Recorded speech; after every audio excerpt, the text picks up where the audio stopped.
Noche de viernes, noches excelente para una historia. Cuando la luna, allá en el cielo, comienza a llenarse poco a poco. Sobre finales de julio, última semana, mediados de invierno.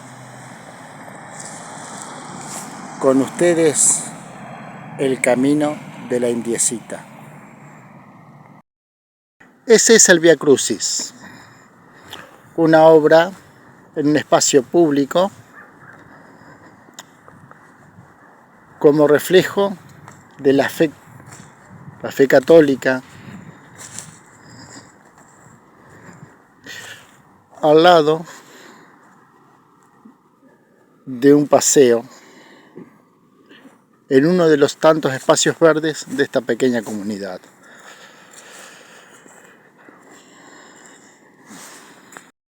Camino ahora por una senda peatonal, paseo. No lejos de aquí está donde se dieron los hechos que dieron lugar, dieron origen a la leyenda conocida como el Camino de la Indiecita. La urbanización ha modificado, ha transformado el espacio. Ya no es lo que era hace 200 años. Voy caminando por esta senda peatonal. Particularmente hoy no hace tanto frío como noches atrás. A un costado galpones y del otro lado la ruta. Ruta que está donde hace un tiempo considerable ya, más de 30 años, había ferrocarril, vías de tren. Detrás mío queda lo que alguna vez fue la estación.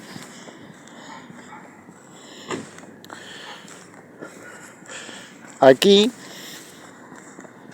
a un costado, galpones que son del municipio. El camino de la Indiecita. Cuenta la historia que aquí estaba asentada familias pertenecientes a la tribu de Pinsen, el cacique. Cuando vino la campaña al desierto, cuando los primeros habitantes fueron derrotados y se empezó a planear un nuevo futuro por este territorio. Vinieron las estaciones, el loteo de terrenos, la población, trabajadores rurales. Hoy, en pleno 2026, ya nadie recuerda, o muy pocos de los más viejos atesoran las leyendas.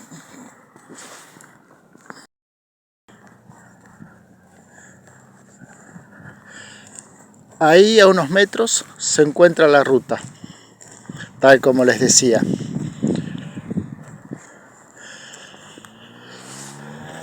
La ruta pasa por donde alguna vez fue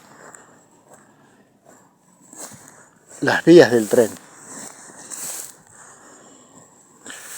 Allá, una planta de silos para almacenar cereal. No se alcanza a ver, no se alcanza a distinguir, pero les puedo asegurar que ahí mismo corre la cinta asfáltica que hace que se comunique nuestra localidad con el resto de las localidades vecinas.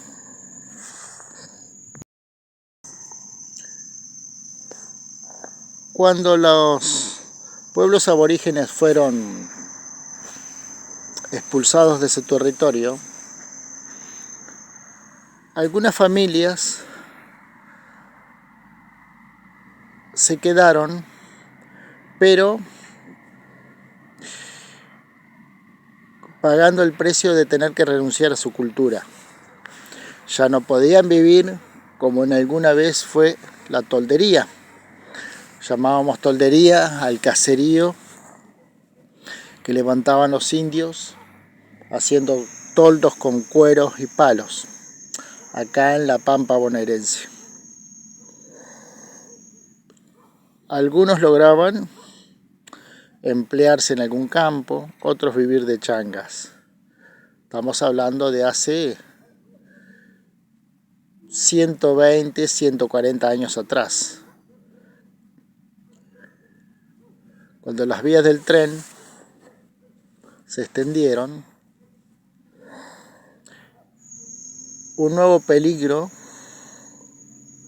se instaló, ya no eran los cañones de rocas, sino el caballo de hierro que recorría las pampas. Era una niña cuyo nombre no nos llega al presente, descendiente directa de aquellos primeros habitantes, sangre pura de las pampas.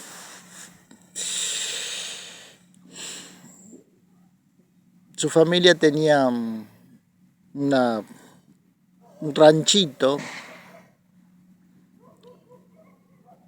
en las afueras del pueblo, y la niña,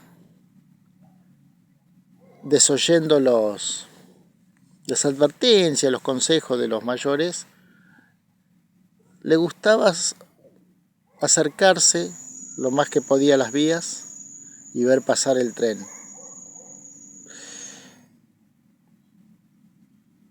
La niña tenía unos perros que la seguían a todas partes. En realidad nadie las molestaba, no estaba escolarizada, jugaba, vivía libre. Su perra preferida había tenido cachorritos. Cuando fue el momento, estos cachorritos la acompañaron también en sus paseos.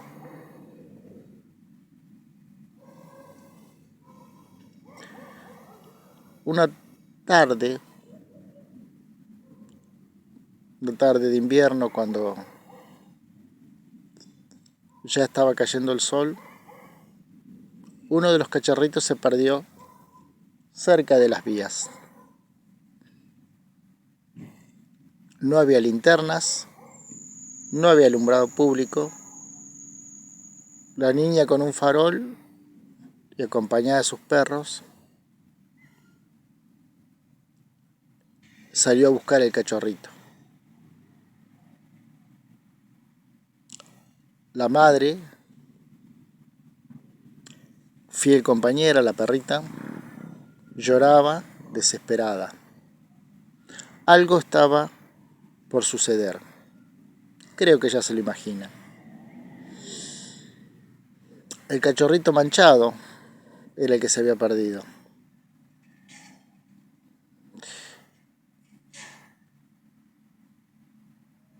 Como su gente era buena rastreadora, y no tardó en descubrir que el cachorrito estaba al borde de las vías. Atardecía y parecía que un trueno se aproximaba. Un ruido que hacía temblar la tierra. Un ruido que se reflejaba muy especialmente en los durmientes y rieles de metal. Y quiso la tragedia que esa niña quedara para siempre encerrada en ese lugar. El cachorrito se le había enganchado una pata en una cueva. La niña fue a ayudarlo, pero no vio al monstruo de hierro que se acercaba a tremenda velocidad. Cuando al fin pudo soltar al cachorrito fue demasiado tarde. De más está decir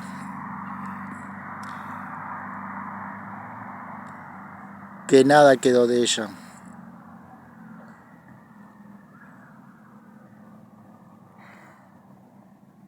Tiempo después, más de un lugareño creyó ver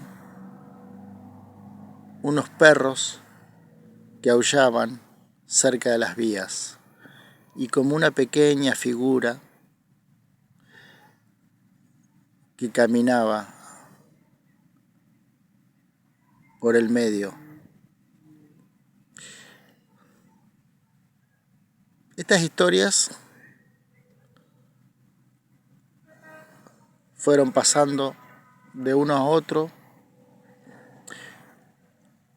Cuando el tiempo transcurrió y las carretas dieron lugar a los camiones, a los transportes de cereal, abundan las crónicas de algún camionero, algún transportista que tratando de echarse un sueño tuvo que correr el camión del lugar porque escuchaba gemidos de perro, la risa de una niña y a veces se podía ver su fantasmal silueta a pocos metros del camión. Se siguió construyendo. Las vías y los caminos vecinales dieron lugar al progreso, más barrios. El poblado cambió. Pero noches como la de hoy, si de pronto miramos bien, si de pronto tenemos suerte y las puertas que separan este lado, esta realidad, del otro lado, donde los fantasmas viven para siempre, quizás podamos ver a la niña recorriendo eternamente ese camino buscando al cachorrito.